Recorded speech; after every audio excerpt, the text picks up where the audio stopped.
2020년 12월 15일 이때길 청소년부 아침 묵상 하도록 하겠습니다. 오늘 하나님이 주신 말씀은 베드로전서 2장 1절부터 10절까지 말씀입니다. 그 중에 4절과 5절 말씀을 봉독하겠습니다. 사람에게는 버림바가 되었으나 하나님께는 택하심을 입은 보배로운 산돌이신 예수께 나아가 너희도 산돌같이 신령한 집으로 세워지고 예수 그리스도로 말미암아 하나님이 기쁘게 받으실 신령한 제사를 드릴 거룩한 제사장이 될지니라. 아멘. 오늘도 어김없이 하루를 시작하는 우리에게 하나님이 하루를 선물로 주셨습니다. 또 아침부터 하나님의 말씀으로 우리가 하루를 시작하는 것이 하나님의 은혜가 아니면 불가능한 일임을 우리는 믿어야 합니다. 오늘 본문을 말씀을 보면요, 예수님의 일생의 삶을 한마디로 이렇게 말씀하고 있습니다. 사람에게는 버림바가 되었다.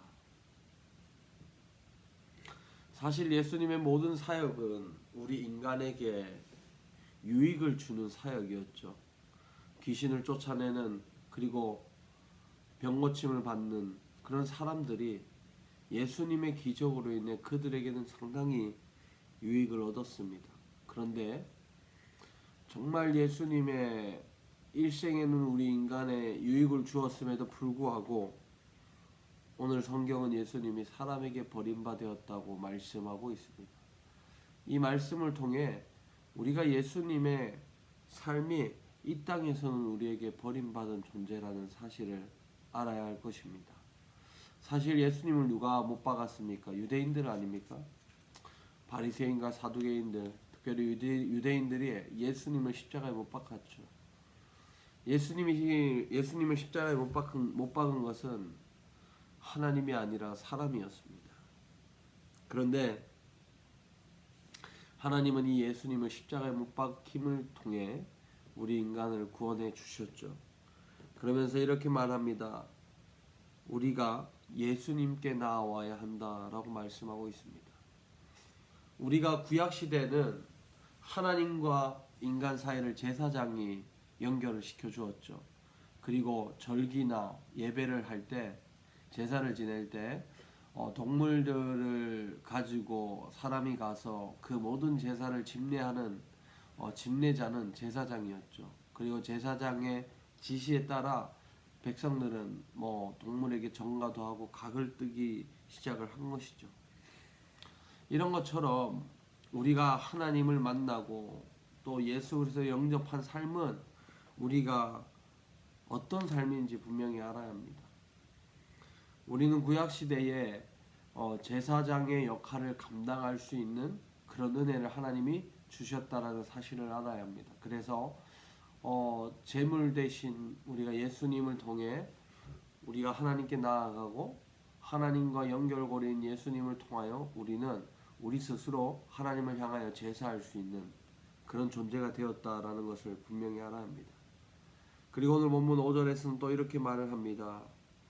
예수님처럼 우리가 신령한 집을 지어야 한다. 그러니까 교회를 지어줘야 한다라고 말합니다.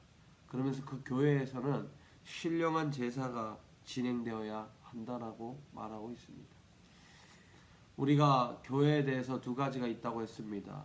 늘 이야기하기를 교회는 유형교회와 무형교회가 있다. 건물로서의 교회가 있고 사람으로서의 교회가 있다라고 이야기를 했습니다.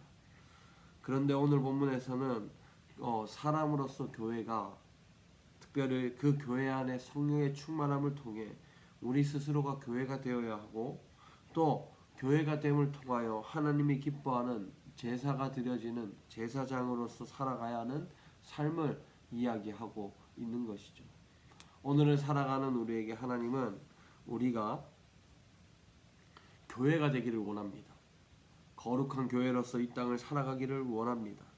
그리고 우리가 그 교회가 됨으로써 우리 스스로 우리의 삶 자체를 하나님이 받으시는 예배자로 또 하나님을 기쁘시게 하는 예배자로 우리가 살아가기를 원하고 있습니다.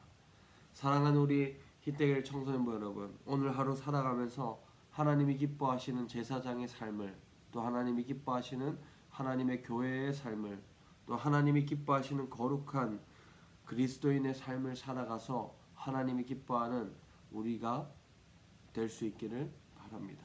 기도하겠습니다. 하나님 감사합니다. 오늘 말씀처럼 하나님이 기뻐하는 삶이 될 수 있도록 주님 역사하여 주옵소서. 감사함 예수님 이름으로 기도드렸습니다. 아멘. 오늘 하루도 주님 안에서 하나님이 기뻐하시는 삶을 살아가는 우리 모두가 되기를 바랍니다.